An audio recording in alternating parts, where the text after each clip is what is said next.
Today I'm going to talk about um, what to do to prepare a capture. So you have an appointment to capture a property. You just arrived. What do you do? How do you prepare the property? So first of all, you want to turn on all the lights. What I do is I actually go through the house, familiarize myself with the structure and all the rooms available, and turn on all the lights. So this way, because it would because the lighting will make your photos appear much better. The second thing is try to see if there's a lot of sun coming, from the window. If you get a lot of sunshine, a lot of glares, I mean, like when you take a photo, there can be a lot of glares in there from the sunlight. So if that's the case, if the room, the window is really bright, and then you have some other areas that are like dark, so the huge contrast, from different lighting situations. In that case, I would close any blinds, the window blinds, whenever possible. I know that this window doesn't even have any blinds, but just in most situations, there are blinds available. So you want to close the blinds when there's a lot of sun. But in this case, it really comes out very nicely because there's not really a lot of sun, and it's kind of it's a good day, and the lighting, it's really good. You can see through the window. Everything looks so good. So just when there's too much sun, you want to close the blinds. And so you just go through the house, try to try not to miss any room.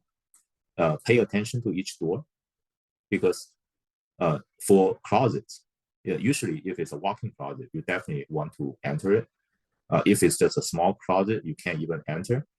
That's okay. I mean, you can probably just take put a capture point right outside the closet. I mean, if there's a closet, but if it's a walk-in closet, make sure that you go in. And let me see if there are other really important things to remember.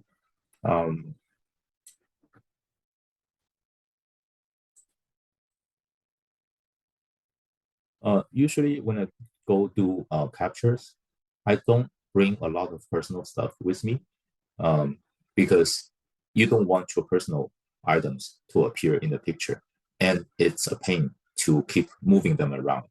And then if you hide them in a closet or something, make sure you don't forget them. So the best way is not to bring in small or large personal items into the property you're going to capture. Leave it in your car. You have the backpack with all the tripod and the equipment.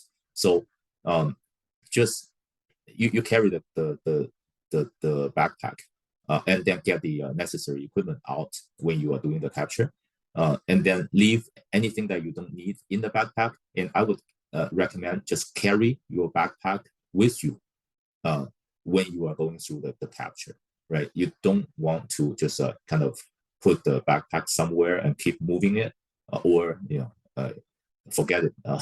Forget your backpack. You have to come back to the property to get it.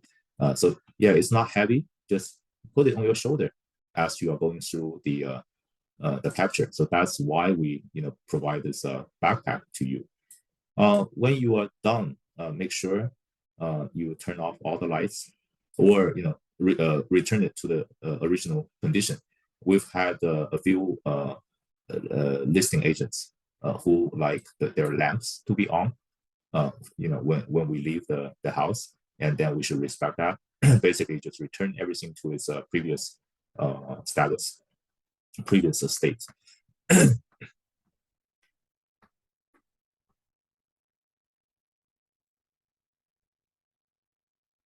And another thing I would try to remind you is, before an appointment, the night before, definitely fully charge all of your devices. That includes the phone, the camera, and the power bank. in the equipment setup video, I've shown you how to charge all of them at once with the plug that we provided, with the wires, and with the power bank. So everything can be charged at the same time. So make sure they are all fully charged before your appointment. Now, if you are going to a second appointment in the same day, make sure that on your way to your second appointment, you use the power bank to charge your camera, because the camera is capable of taking around 50, 60 photos, and then the battery will be really low and you won't be able to finish your second property capture. So make sure on the way to your second property, you charge your camera. The good news is it doesn't take too long to charge. So usually, like on your way there, it can be fully charged. And if you do more captures like in one day, it's very important that you fully charge your camera on your way there. And then the phone can last longer. I mean, it will not run out of battery after one capture. But if you're doing multiple captures, I would also use the power bank to charge the phone, between properties. So yeah, just be prepared, and so you have like your devices fully charged before you start each capture. So that's basically it. And good luck capturing.